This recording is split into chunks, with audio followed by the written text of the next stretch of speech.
Welcome back all. To continue with the Land Rover Series 288 front and rear axle, hubs, etc. Rebuild. You can see here since last video we've stripped them apart.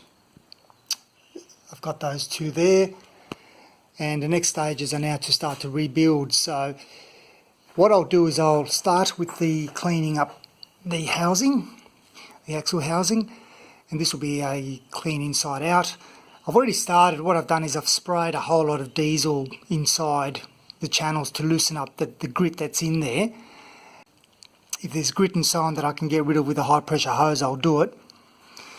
And then I'll give it a good old wire brushing on the outside, rust treatment, and then it's ready for painting, so to speak. One thing I want to mention as well is that when you're stripping things apart, I find personally that as long as you have a bit of a methodical approach, take your time, and look at how things are put together, etc., you can generally pull things apart quite simply, quite easily. However, when rebuilding things, it's not so easy. You need to be aware of tolerances, end play, torque settings, all those kind of things. And so for that, you definitely need something like this. And so when I start rebuilding any component of the Land Rover, I'll be referring back to the workshop manual, or the owner's manual in this case. I'll also do a lot of online forum reading, read other people's posts, etc., and see what other ideas they have. So by all means, it's not just a slap it back together scenario. It definitely needs to be done properly and done according to at least the manual here. After having a bit of a clean and so on, I decided no, it's I'm not going to be able to get to areas with a rag only, so I've took to it with a high pressure hose, and well, I'm pretty happy with it. It's actually come out very, very clean. So what I'll do now is I'll try to get it and dry it. I'll use the air compressor to try to get to the areas where I can't, such as these grooves in here, and then I'll apply quite a bit of diesel oil in there as well, just to help with dispersing some of the water that's left over. But it's impeccable now, absolutely clean. So I've finally got some sunny day, not raining for a change. What I'm going to do is now again use the angle grinder with the soft wire wheel. I've got a replacement, that one's almost done. But I'm just going to go through and just wire wheel the lot, try to take out as much of the surface rust and whatever paint's left over. Obviously little things like in here I won't be able to get to, but the idea is even if there's a little bit of rust left over, I'm not too particularly worried because I've got the rust converter. So I'm going to start with this one here. There's a number here on the housing, 24152843A. So you can see here it's come out quite nicely, just enough to get it clean. It's a little bit of dust and so on from when it comes back on, but there you go. So it's not too bad. Again, it's not stripped down to bare metal or anything like that. Still a little bit dusty because I haven't washed it down since the initial pass, but that'll provide a nice surface for the primer to adhere to. And you can see what I've done is, again, using a couple of axle stands, funnily enough, just got them on each side. So as I was sanding it, I was actually then turning it around like this to get to the particular spots. Okay, the job's finished in terms of the first grind. Yes, there is a little bit of paint left over and so on in certain areas, but pretty much I gave it a good run with the wire wheel.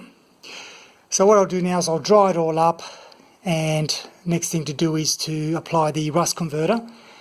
So at the very least, if I can't touch it for the next couple of weeks or month due to the cold weather, not good for painting, I can at the very least stop it from forming surface rust again. It looks like I've made it in time.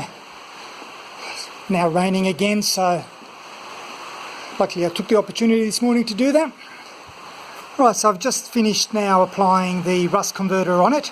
That's why it's got that kind of wet look about it. So I've managed to spray some in here and so on where I couldn't get the sander in there. I've also sprayed it inside these little areas here to get to the inside channel on both of these. But realistically, what I've got to do now is, here they are here, is look at kind of cleaning these up as well, which I haven't done as yet. Right, so what I've done here is I've given it a first round of the wire wheel. Obviously it's got a whole lot of areas which I can't reach at the moment. I've given this area a clean as well on both, even though I will be taking that out because I want to replace the seal in there, so that's going to be done anyway and cleaned. So what I thought I'll do is, I think, because the biggest issue is, and you'll be able to see here how there's still kind of remnants of paint and so on, the biggest problem is I don't want to get crud down into the actual gear area there. So what I'm going to do is I'm going to clean these surfaces up. Obviously both sides are going to be impeccably clean, and then I'm going to put the diff centers back into the axle housing. Now once I've got that in there and it's sealed and so on, then I'll give it another good run with the wire wheel on here, because I know that I won't be contaminating the inside. So I'll do it in that stage, I think, just to kind of make sure I don't introduce unnecessary dirt, dust, paint and so on.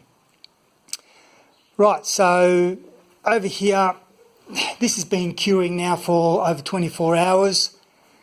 The reason why there's two different looks to them, this I've actually stripped almost down to the metal, that's why it's got that sheen to it, while this one here has got still a lot of the original paint on there.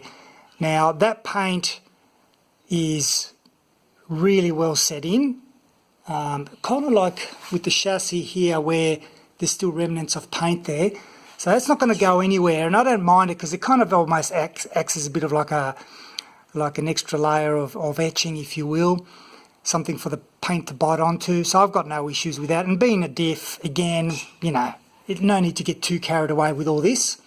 Main thing was to make sure that the insides are clean, which I have. I've cleaned that up nicely.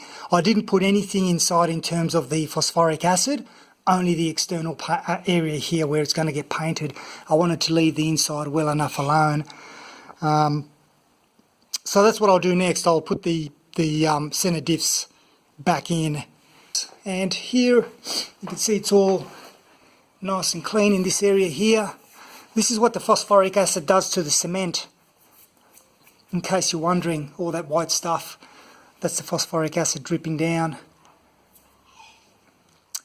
So we'll give that a go and put the centers in before we do a final clean with the wire brush.